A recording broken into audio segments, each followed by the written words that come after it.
বগুড়ায় ১.৫ কোটি ব্যয়ে কয়েকটি খাল পুনর্খনন কাজে ব্যাপক অনিয়ম ও দুর্নীতির অভিযোগ উঠেছে।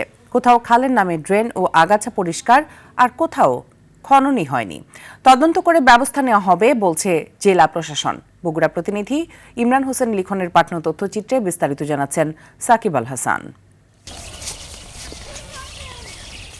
জলাবদ্ধতা দূরকরণ ও কৃষিতে সেচ সুবিধা নিশ্চিত করতে বগুড়ার শেরপুর উপজেলার ভদ্রবদী ও ঝাজর নামে দুটি খাল ও কয়েকটি উপখাল পুনঃখননের প্রকল্প হাতে নেয় স্থানীয় সরকার প্রকৌশল অধিদপ্তর এলজিইডি। প্রকল্পের ব্যয় ধরা হয় ১.৫ কোটি টাকা।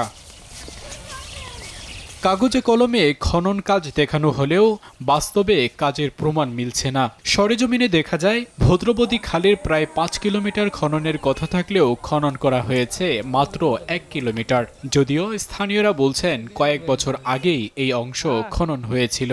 এরকম করে খুঁড়ে হচ্ছে যে খাল খননটা খালি ধরেন যে আমরা সাইডটা কাটে আর ওই সাইড লাগাই দিয়েছে এই চলে এই খাল খনন করবে এসে মনে করেন ওরা ওই সাইড থেকে গাছ কাটিছে, খালি জঙ্গল সাফ করে ওই সামান্য করে মাটি দিয়ে টুপি পুড়ে দিতে চলে গেছে। ওখানে কোনো এক টুকরি মাটিও কাটে নাই, কোনো বেকুই বাজায় নাই, শেষ কথা।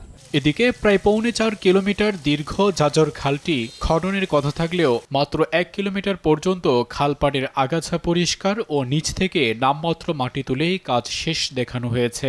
দুধকুমোর খালে কাজ চলমান থাকলেও কৈগারী খালে খননের কোনো প্রমাণ পাওয়া যায়নি। ভদ্রবদীর উপখাল একদুলতলা ও চক্রামপুর খালেও খননের কাজ হয়েছে নামমাত্র। মাঠ পরিদর্শন করে বিল পরিশোধ করা হবে বলছে এলজিইডি বিভাগ। আমরা আবার দরকার হলে আমরা টিম পাঠাবো, টিম পাঠিয়ে আমরা দেখবো যে কাজ কোনোটারই আপনার বিল দেওয়া হয় না। অভিযোগের বিষয়ে তদন্ত করে ব্যবস্থা নেওয়ার কথা বলছে জেলা প্রশাসন। যে আমরা যখন রিপোর্ট পাবো বা যেখানে রিপোর্ট পাচ্ছি যে খালটি কমপ্লিটেড, তখন আমরা সরেজমিনে যাচ্ছি, গিয়ে যদি দেখি যে কমপ্লিটেড না কিন্তু রিপোর্ট দিয়েছে কমপ্লিটেড, সেই ক্ষেত্রে আমরা আইনগত ব্যবস্থা নিব। অনিয়মের সাথে জড়িতদের শাস্তির আওতায় আনার দাবি বগুড়াবাসীর। সাকিব আল হাসান, RTV।